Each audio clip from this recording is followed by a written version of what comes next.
Capítulo 136. A xícara de café. O meu plano foi esperar o café, dissolver nele a droga e ingeri-la. Até lá, não tendo esquecido de toda a minha história romana, lembrou-me que Catão, antes de se matar, leu e releu um livro de Platão. Não tinha Platão comigo, mas um tomo truncado de Plutarco, em que era narrada a vida do célebre romano.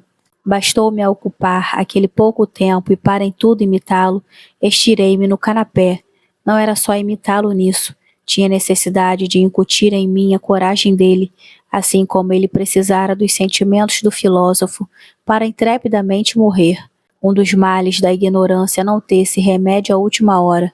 Há muita gente que se mata sem ele, nobremente expira. Mas estou que muito mais gente poderia termos aos seus dias se pudesse achar essa espécie de cocaína moral dos bons livros. Entretanto, querendo fugir a qualquer suspeita de imitação, lembra-me bem que para não ser encontrado ao pé de mim o livro de Plutarco, nem ser dada notícia nas gazetas como a da cor das calças em que eu então vestia, assentei de pô-lo novamente em seu lugar, antes de beber o veneno. O copeiro trouxe o café. Ergui-me, guardei o livro e fui para a mesa onde ficara a xícara. Já a casa estava em rumores. Era tempo de acabar comigo.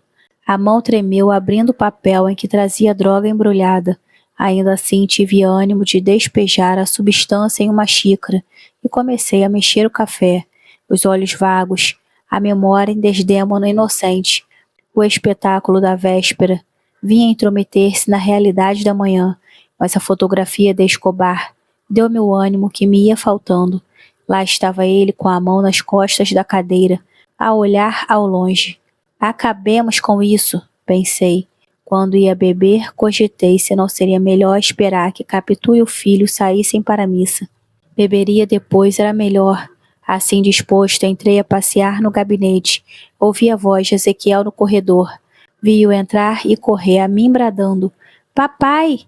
Leitor, houve aqui um gesto que eu não descrevo por havê-lo inteiramente esquecido, mas creio que foi belo e trágico.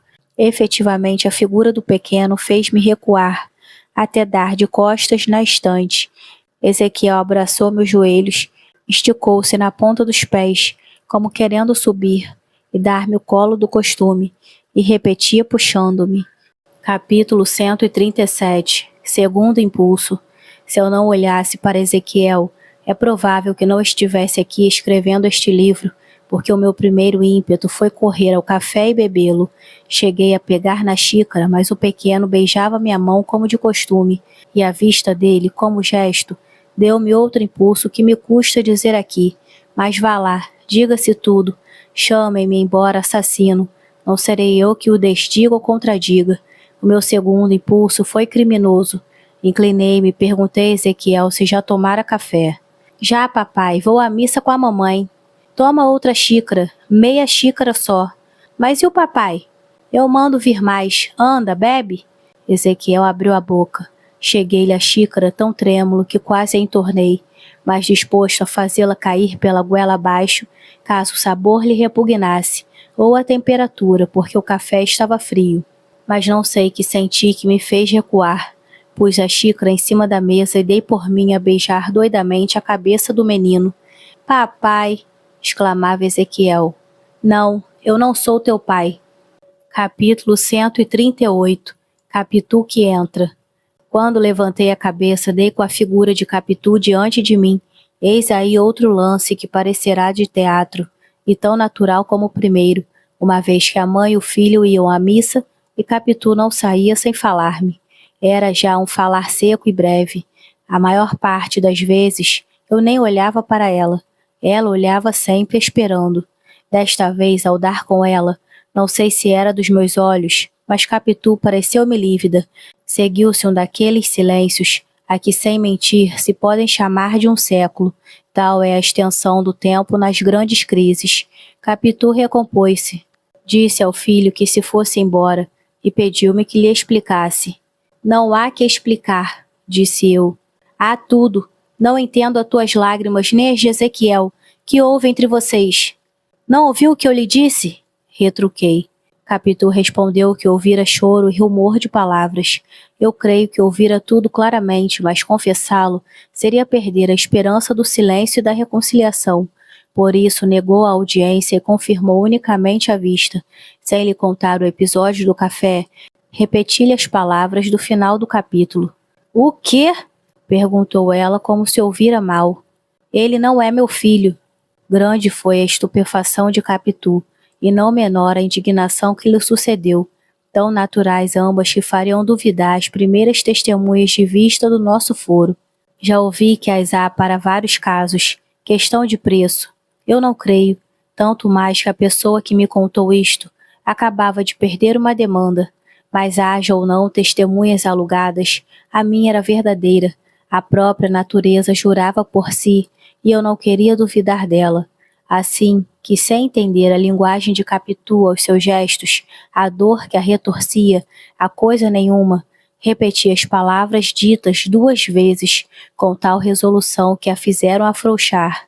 Após alguns instantes, disse-me ela: só se pode explicar tal injúria pela convicção sincera.